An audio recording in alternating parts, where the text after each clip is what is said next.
तर आम्ही निघालो होतो मुंबईच्या दिशेने आणि मुंबईच्या दिशेने निघताच आम्ही पहिल्याच दिवशी आम्हाला पोलिसवाल्यांना अडवलं होतं। तर नेमकं काय झालं तर ते या ब्लॉग मध्ये पाहूया। कसं आहे मंडळी, स्वागत आहे तुमचं नवीन एका ब्लॉग मध्ये आणि मुंबई मिशन 2 चा हा पहिला ब्लॉग आहे आणि आपण थेट निघालो होतो मुंबईच्या दिशेने। आणि आता बघा मित्रांनो, सर्व बॅग वगैरे घेतल्या होत्या आणि मंदिरापाशी आल्यानंतर बघितलं तर काय आपले मराठा बांधव आले होते, जे की येणारे पण आले होते आणि आपल्याला वाट लावण्यासाठी सुद्धा आपले जे काही मराठी बांधव सगळे काही या ठिकाणी आले होते आणि सगळ्यांसोबत मस्त अशी व्हिडिओ वगैरे काढून जे काही बॅनर वगैरे आहेत तर ते आपण आपल्या गाडीवरती लावू। आणि आपले अविनाश भाऊ पण त्या ठिकाणी आला होता। अविनाश भाऊ पण आपल्याला मस्त असा टोपी वगैरे घालून एकदम खतरनाक असा लुक घेऊन आला होता। आणि त्यानंतर मग आता आपण निघावच म्हटलं की आपले जे काही माता माऊली आहेत तर त्यांनी आपल्या गाडीची पूजा वगैरे केली आणि थेट निघालो मग आता मुंबईच्या दिशेने भावानो। आणि कुठेही जायचं म्हटलं की पहिलं आपल्या गाडीला घासलेट टाकावंच लागतं, त्यामुळे पहिलं तर आम्ही गाडीला डायरेक्ट पेट्रोल पंपावरती घेऊन आलो होतो आणि त्यानंतर इथे घासलेट वगैरे टाकायला सुरुवात केली होती। त्यामुळे आम्ही जराशा फोटो वगैरे काढून घेतल्या होत्या, पाटलांचं मस्त असं बॅनर वगैरे आणलं होतं आणि मग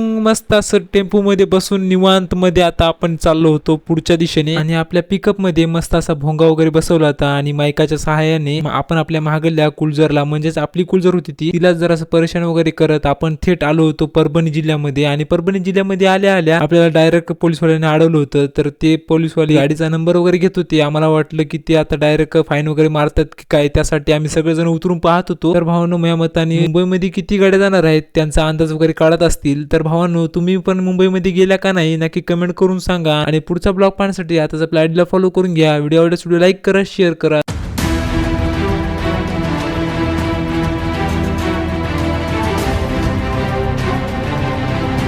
मौत को छू के टक से वापस आ सकता हूं।